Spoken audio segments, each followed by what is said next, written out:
Philippines are on the blue side and RSG SG on the red. Personally, I'm really excited for this match because one of these up-and-coming, these rising stars, especially from Singapore, is going to be Baby Cakes. He's been talked about so long and so very often. His biggest test is going up against Benny QT, who is one of the bigger win conditions for the side of Echo. So if their draft is going to be orientated based on what we're seeing so far towards that bottom side of the map, sorry, the gold lane of the map, this could be very frustrating for Benny QT specifically, which opens up many options for people like Sanford, like we saw earlier today. That's the thing, right? I mean, Baby Cakes, a very young talent, and beat Benny QT though. He's new, but he is very, very talented as well. Can he withstand the pressure? Bans though, Diggy, Kaja, and Martis banned out from the side of Echo.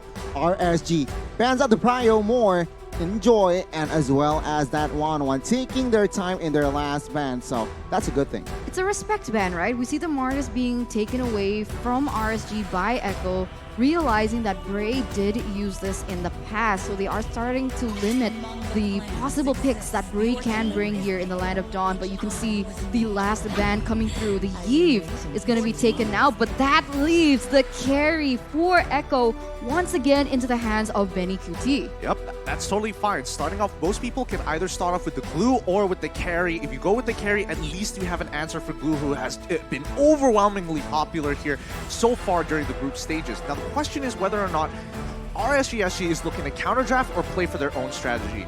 Based on what we saw in previous games and the overall standings from Echo, it doesn't matter what the enemy does. We're going to play our strategy whether you like it or not. You have to play around us. Exactly, and I think I love that confidence. I like that philosophy from the side of Echo, right? They have the first pick as well, a very good setup to play around for themselves, sticking with their identity now. RSG will respond with a Fredrin pick, who is very, very popular here in M4. Regardless, right? Carry counters Fredrin, they still pick that up, but a very quick response here from Echo. Called TZ, no. Echo picked up Valentina. Now that's the thing, right? Because I thought RSG would have picked up the Valentina with the Fredrin, but no, they opted for the Lolita first. And we're gonna see, oh no. Oh no. Oh no, am I seeing that Echo picked up the Cho? Yup. Expect to see some staple plays coming out from Echo's side. However, based on what we're seeing so far, I'm looking at RSGSG. The fact that they picked up the leader so early on, especially when all you saw was carry, does beg the question, are they looking to deny? I'm expecting Beatrix maybe to be coming out here for the side of RSG. There is a chance they could be locking in EXP laners, but I feel like that gives off too much. So mid laner is most likely. And here we go. There we go. Farsa already locked in the artillery mage to make sure that Valentina, you want to steal my ult? I'm going to punish you for it. Not really popular here, Farsa in M4, but sometimes picked up. And there you go. The ban towards Yuzong, a very critical ban. They're realizing that Farsa is very vulnerable if the Yuzong is on the opposing side. But Echo responds with a rather quick ban as well. And that Harith. Now, what do you think about Harith, Gideon? So far, I think Harith is actually not that bad. Again, if you want to play a little bit more passively in the lane, you absolutely can do so. His 1v1 potential is so very good, especially when he gets his first item. It really depends on the situation, because some matches are a lot harder than others, but with your range and the way that you time your spells, you can really manipulate the waves in your favor to maintain the advantage and slowly overcome the odds when your opponents hit their own 2-item power spike, for an example. I agree, but the one thing that I noticed about Harith is that he's very susceptible to CC, so yes, that was really utilized in the previous match that we saw. But coming back into the drafts here, we do see an Akai being banned out from the side of RSG, as well as the Claude ban from Echo. So far, Baby Cakes, he has used the Claude. They're starting to limit Baby Cakes' options right now. And with the current lineup that he has, right, Fredrin, Lolita, Farsa, against the carry, the Valentina, and the Cho, what is the correct goal laner to use? Ooh, it's kind of tough to say, but Benedetta gets locked in for the side of RSGSG. Now, it begs the question whether Benedetta is going to go into the jungle or into the EXP lane. Based on what we've seen so far, we should expect it to go into the EXP. And Echo, so very smart. they want to say, hey, even if we were expecting glue, but if you want Benedetta, that's totally fine. Now, no matter what marksman you pick, you're always going to be under that threat, and Lolita can't do anything about it. Adding more pressure as well to the Farsa, right? You already have the Cho that can just target that Farsa, perhaps forcing that Farsa to even use Purify, but add also Grok, that Feather Airstrike can be easily cancelled. Fanny, though, comes in and picks up twice, still 0%. Can they revive the win rate? Oh, that last big Fanny, though, in the hands of Carl TZ himself. This is looking awfully dangerous, honestly, because RSG, they weren't equipped for this. They weren't able to draft against this. They don't have the CC to quite pin him down.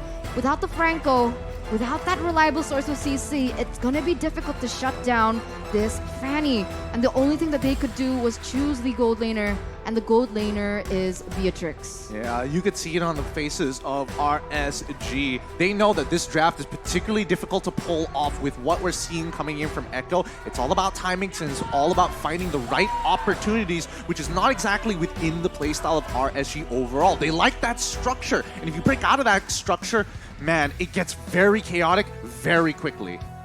So let's see here again. Composition-wise, it is going to be very balanced. It's going to be up to the early game. No.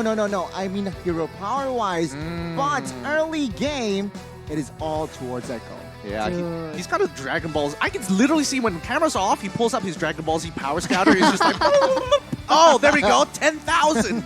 Yeah, I gotta agree. I mean, right now it seems like Echo have drafted themselves a victory, but it all depends on execution as we head into the land of Dawn to see Echo Philippines go against RSG Singapore. Spam your hashtags. It is Echo Loud, Echo Proud, or GGRSG. Ladies and gentlemen, let's witness. Will Echo remain undefeated, or can RSG make something happen? Let's find out right here, right now, because we're seeing a potential cheese up on the top side here. Yawi looking to punish this Beatrix, and that's the thing, right? Beatrix is supposed to be good in lane, but as soon as you add some external factors, it becomes a bit of a problem. Let's see here already. Spell checks. Yeah, 505 on that Farsa is somehow forced to use that Purify, but Echo, they're feeling confident, they're feeling aggressive. They are going to use 4 flickers. Let's see how it will work out. I mean, let's take a look at the emblems before things go too heavy, right? Because when we see Echo, the choice of emblems, a lot of high and dries here. I think they're going to be playing for those pickoffs. So RSG Singapore, they need to be aware of that. They need to see that this is going to be the play that they want to go for in the early game especially. But they do have to wait for Yawi to get that level 4 in order for him to assist in that pickoff strat. Yeah, I mean, when we're looking at the emblems, it just immediately tells us what Sanford is playing for, right? When you have high and dry, he understands that, unfortunately, Diablo isn't going to be as strong as him, especially with the unbending will. But top side now. 3v1 call. TZ with the cables jumps in towards Baby Cakes. Baby Cakes, even without the flicker, is still quite safe. I don't know. I feel like if Echo really wanted to, they could have dove that, but I guess they pulled back because they didn't see Lulzy until the very last second when he showed up mid. So, I don't know. I think it's the safer play for Echo. Don't really need to force any agendas now with Turtle coming up in 3 seconds. I mean, right now, RSG, I don't see them being able to actually take this next objective away because we already see that Echo is starting to set up for it. Ray in the vicinity, trying to open up the map. But what's happening bot side? Sanji forced the flicker, but first blood will fall to the hands of RSG. Can they steal this one? 4v3. Nomian Blast will not be able to connect as Call TZ will find the first turtle. Echo equalizing a kill for the turtle. Now, but that was the thing that I was so concerned about. I think I've said it over and over that they don't have anyone, one, to pressure Carl TZ in the jungle. Because usually when we see an assassin being used, we see someone like the Marsha or the Hilda to be able to deny those rotations. Second of all, they also don't have a source of CC other than the Numenon Blast coming in from RSG, which is so easy to cancel. Look, I mean, this is just a testament to how Singaporeans, especially professional teams at the highest level, play. They're very, very structured. They know that they can play the later stages of the game much better than most teams, as their general understanding of macro is a lot deeper. And they don't want to rely on things like risk, reward. Who needs that when you have a very clear pathway to victory? They don't like the gamble, it seems like, but minute number 3, Benny QT has secured the first item, Corrosion Scythe. And take a look at the emblem here, Gideon. anything significant, perhaps? Well, other than Sanford's high and dry, he could have picked up Weapon Master if he wants to, but at this stage of the game, I mean, he knows his matchup against Diablo is going to be heavily in his favor for the majority of it. It's a wet noodle fight, right?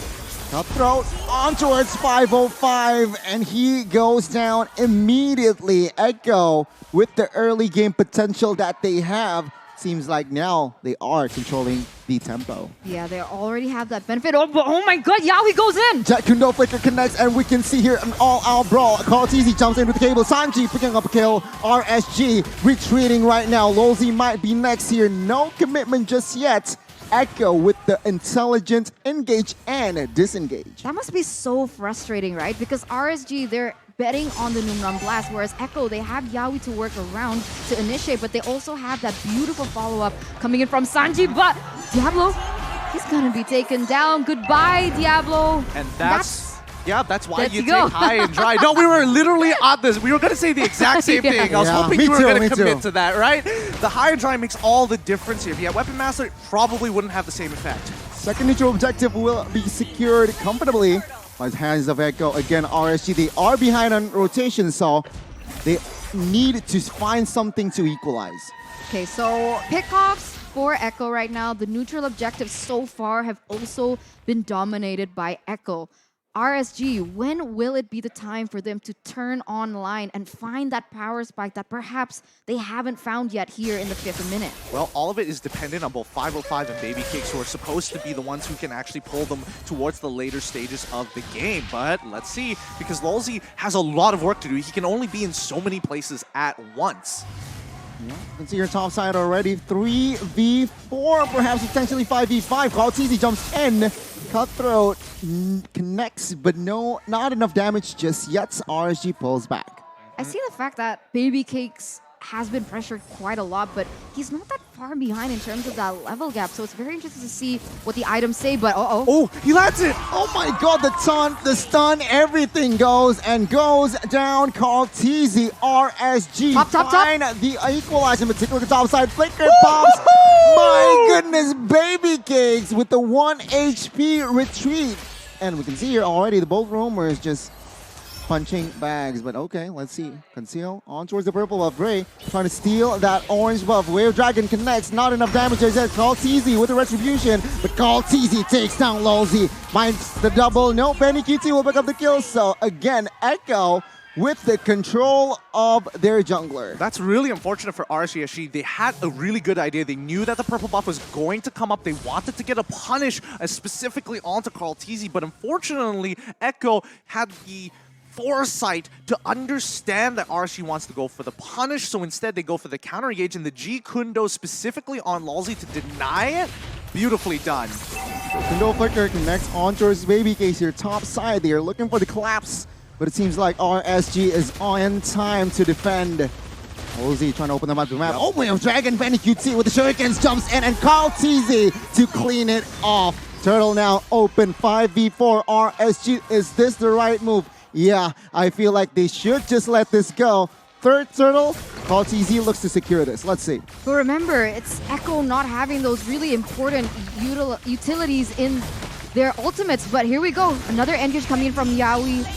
Well, what's Baby Cakes? Baby Cakes got the turtle. He stole it on the nose of Karl'Tezi. What is going on as RSG finds the equalization? And the turtle, get in. Yeah, that's just unfortunate. I was shocked for a second. I couldn't believe that Baby Cakes actually got that, but that's great for RSG. Just look at this lead that Echo has, right? They want to be at least 5K by this point. Oh, Wave Dragon, 3v1 Diablo caught off guard there. And it seems like Echo will find the first tier turret bot side. And now RSG, they are looking for an equalization, but what can they do? Well, you can expect that, Karl'Tezi is going to look to make the aggressive play, but overall, RSG, if they have to sacrifice objectives, so be it. They still need to scale. That is their objective, right? Because Farsa is going to make Benny QT's life so very difficult, and the second question is whether or not Lolzy can actually handle Sanford, and on paper, it should be a no as long as there's a wall. My goodness, just the kill pressure that Karl'Tezi brings to the table. Baby Cake still surviving that one. But take a look at the mid side. Ray, 505, looking for a setup. Wait, but River. no comment. Oh my god, River top side. Lolzy gets caught with the Way of Dragon, and 4-member is technically on him. There you go. Down goes Lolzy. I mean, you mentioned something about RSG and like the Singapore region in general of how that, oh my god, but wait a minute! Bye-bye, Carl TZ. Bye-bye, Baby Cakes. Now, Bray trying to look something, trying to go for the clear as Echo will not be able to seize that mid side as, oh, Diablo finds compensation top side. Now, right now, we can see that RSG, they're starting to figure out Echo, right? Echo, they like to go in for those pickups, but with a lot of members, they're using a lot of manpower, and therefore Diablo has started to be able to use that to their advantage by starting that split push. And if this goes on over and over, it could be RSG still staying relevant in the game, Gideon. For sure. I mean, that's the idea. Both EXP laners are looking to gain pressure into the side lanes to kind of pull them apart for these neutral objectives. It's difficult, but now the kick comes through. Oh my god, Bray gets deleted. Whoa. Luminum Blast connects onto his one here. No follow-up damage just yet. Sanji trying to find something. Benny QT in the backside finds the Farsa. Benny QT will get the shutdown though. And now it is going to be a 3v3. Sanji Flicker as a defense. Baby Cakes in a tough situation. Oh, that Kundo is big. Baby Cakes though finds a double as Sanford will find a trade. At the end of the day, it's going to be 4v2. But my goodness, the Fanny out of nowhere finds the kill. Oh my god, a 4-for-2 trade, and let's make it more? Okay, he didn't want to commit onto that. He didn't want to make that mistake, but even then, Echo still with a huge trade on the board. It was so very close. Baby Cakes was trying to pull it by himself. He's like, all right, boys, get onto the backpack. We're going to try and take out as many of these boys as possible. Yaoi played it well. He was delaying his G Kundo on purpose, knowing that the tactical roll coming in from Beatrix was going to come off of cooldown really soon, just to ensure the kill was going to get through. Cartesi, however, have to keep in mind, he's very dependent on this purple buff. So if RSG finds the opening to deny it from him, these neutral objectives will become a lot easier to contest. And right now, they are going to start setting up for this next Lord. But look at this, RSG already on the way. Let's see who is going to be able to take it, as Echo seems to have the better setup for now. They're trying to bait out information with the whereabouts of RSG members. 5 members clumped up here. Rosie trying to face check. Way of Dragon. Benny QT. Take a look at the damage. And Sanford will confirm the kill. Sanford will retreat as they are confirmed 5v4. So they should take Lord quite comfortably. No issues whatsoever. I don't know. I think at this point, adjustments need to be made. Like RSG, yes, they were giving up the Lord, but they cannot let Lolzy just keep walking, and he clearly isn't tanky enough to face check these rushes. They need to check it with 505, who actually has the range to do so, or maybe even Diablo, who has Eye for an Eye available. But now we're going to take a look at the in-game items. What has been happening so far? Based on what I can see, it's 3. Wow, actually a lot of gold. And Baby Cakes is actually trying to keep up, keeping up with Benny QT, despite him having 3 full kills on his side, and also an outrageous laning phase. 505 is in trouble. Oh my god. Purify, nothing matters. Carl TZ will find the kill. Diablo finds a 3-man Petrify here in the backside. Sanji goes down. Diablo taking a lot of damage here. Can he survive? But Sanford in the backside deals a lot of damage as well. Unstoppable for Sanford with that barrier. What the heck, Echo? They are just running everything full throttle. They have so much kill pressure here. It's insane. Did you see how they did that team fight? They actually split it. You could see that Sanford was pressuring that backside. 505 went down. Baby Case was being pressured. And at the end, the damage dealers, the main carries from RSG, they didn't have an answer to that. They don't have it just yet, but it takes time to get their Echo. Now with a solid 5k lead, they're going to lose their inhibitor down on bot side. This is the position that Echo has been looking for a long time. The end is nigh. When we see that 95-second clock reach 0, this Lord is going to be so very important for Echo to try and close out this game. If not, RSG will delay it for another full 5 minutes. 5,000 gold lead here for Echo, and you can see the player's gold that you're right, Baby Cakes, he hasn't fallen too far, so they still do have potential coming in from him, but that depends on how RSG is going to be able to protect him, right? Because so far, Baby Cakes has been pressured so much, and you're right, Lolzy, he hasn't been able to protect too much because he isn't as tanky, he's not as sustainable as someone like, let's say, Sanford or even Yaoi in this situation. I think what's the most, like, if you were in RSG SG's position, right? It's not like you're making bad decisions. And especially in that last fight, I think that was the best example. You were making all the right calls. You were looking and targeting all the right people. But Echo, oh yes, Yaoi, he was able to get the Shunpo to dodge the stun. Oh, and even Sanford dropping the wall at 1 HP, holding it off to wait for his opponent to turn the corner so he doesn't expect it. They're just getting outplayed. It's not like SG is making bad choices. I mean, we can see here Echo already somehow establishing a healthy amount of gold lead, but what I do really want to point out is their mechanics, their macro is also very on point. Sanford here being everywhere, disgusting. Take a look at this barrier delay. Wave manipulation, the beauty of Grok. Not a lot of heroes can do that. But so far, I think RSG now taking position up on towards the Lord side. See here already moving on towards the Valentina, but it seems like Sanji still is too slick. RSG has given up position though. Echo, can they capitalize on this? Yaoi on the conceal will not find anything just yet. Oh, this is scary because Echo, they have Yaoi, they have Sanford, and they have Sanji to work with. So when they group as 5v5, Echo will definitely have a better chance, but here we go. The fight for the Lord. Numinum Blast from Valentina finds Bray. No follow damage just yet, but Lolzy here will not find the right connection as well. RSG, they are resetting here, 13,000 HP. They need to make a choice right now. I mean, the minions are pushing in into their base. They're going to get backdoored by Kalatizi if they don't choose now. Oh my god, Kalatizi, will they read this? Junpo tries to delay, but no, my god, 505 trying to fly. Sanford, Yaoi goes down, but Kalatizi in the backside. Benny QT, the base Echo outplayed RSG. Echo remains undefeated. Upper bracket secured with a beautiful, beautiful split push by Benny QT as well as Carl TZ. Congratulations, the Philippines. Very unfortunate for RSG in that moment, but my god, Gideon, how did you see that? Anger, nightmare. That's exactly what this is. You don't want to see that happen, and they were purposefully delaying this Lord for that to happen and roll out of control. Wow. It's so frustrating. Like, yes, I have a vendetta against RSG, but they don't deserve to lose like that. Oh, man. I mean, like, while you were doing the play-by-play, like, I was watching you and the Lord, and I didn't see it. And then Gideon started screaming, and I'm like, oh!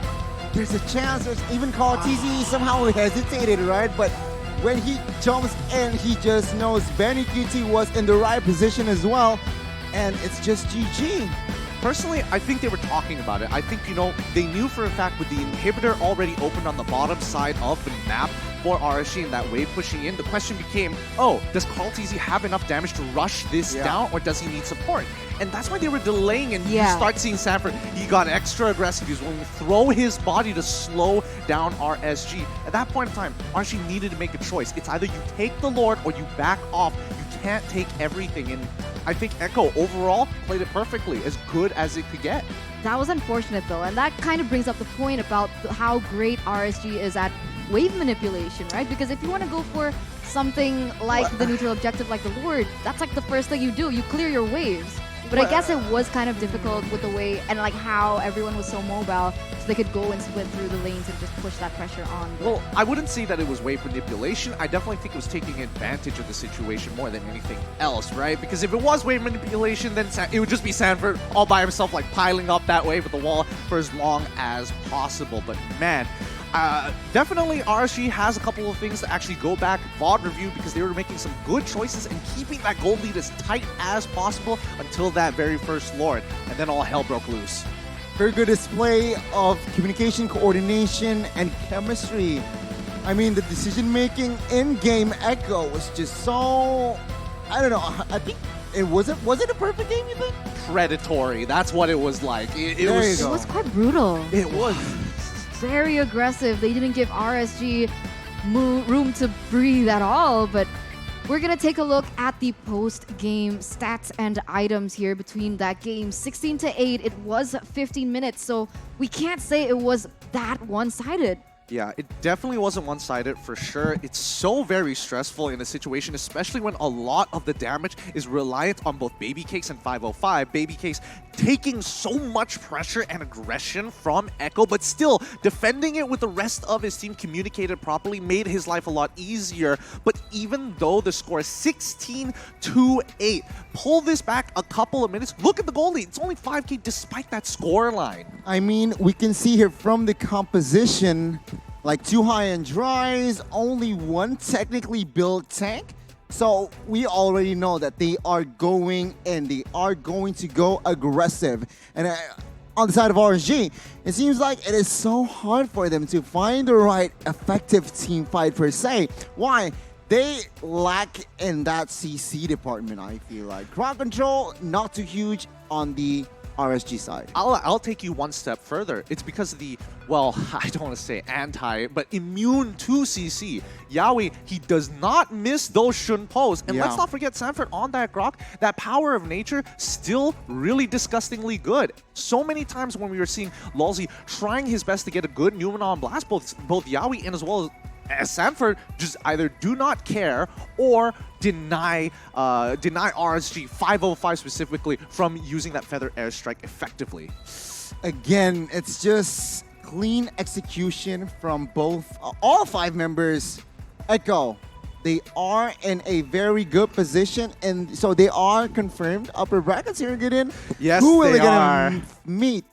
They're in Group C. They're currently in Group C, so therefore they should be going up against the winner of Group D, if I remember correctly. I could be wrong. I'm going to double check that for you guys back at home afterwards, but let's have a look at the post-game stats. And this is what I'm most interested on, because overall, damage dealt, 164,000 compared to 121,000. You would have expected it to be more favored into Echo, at least taking maybe 70% of the overall damage, but so far, in terms of damage taken as well, 90,000 difference overall. Wow, that's huge, right? I mean, take a look at the categories as well. I mean, Benny QT was all over the map. Even though 56% KP, but he knows when to farm, where to farm. 56,000 damage, and Bray, the jungler from RSG, will take the sandbag. Meanwhile, Yawi, the Cho, 69% KP. Nice. 10 assists, forgotten one. Forgotten one. I mean, Yawi, he's coming back in. He's showing off on this show. Man, it feels like he doesn't get CC'd at all. A 15-minute game, very clean coming in from Echo, but it does show the Singaporean defense is very, very good for the earlier stages of the game. The question is, when push comes to shove, can they actually contest or have enough gold to make sure they can fight for Lords? Because that is still the end game mechanic. I personally feel okay, no, I'm gonna ask you, Gideon. Who is gonna be MVP? Honestly, I don't know. This one's tough because everybody on Echo played well. Cho, Benny QT, it's gonna be Cho, it's gonna be Yawi. Of course, gotta give him the trademark. Exactly, he got MVP in his debut, 1-10 on his signature hero as well, 69% KP. And of course, take a look at the item builds here. Very standard, but his mechanics, even though he was on rest, I guess yesterday in the first day, but he was hidden. He was hidden, but there you go, showing up with style. Yeah, I'm showing up big time as well. Man, it's rough because we're going to look at the highlights and I can explain exactly why this felt so difficult. Like, number one, the draft was already not in RSG's favor, and they knew it for sure, and yet they were still putting on a good performance. Echo, if they wanted to, could have pressed the heat even more and slow-grilled RSG painfully, but move after move, when RSG finally has the opportunity to actually find that advantage, Echo has an instant counterattack. Again, it's... the way I see it, Echo just read RSG like a book. Rotation-wise, execution-wise, everything is just so fast. And yeah, again, mechanically, they are just above Sanji. Oh, he got low so many times, but no deaths, technically. Yeah, no deaths whatsoever. And I think, you know, the adjustments from Echo in the beginning of the game, you could see them, you know, pushing and pulling in many different areas of the map. But things like this, you're seeing just the outplays coming in from Echo, despite the fact that they were in a losing situation. Turn the corner, dead instantly. Man, Killer Instincts is just there. But let's now, on that note, let's throw it to Eterna. for the interview segment. Eterna, take it away. Thank you so much, casters, for that wonderful analytical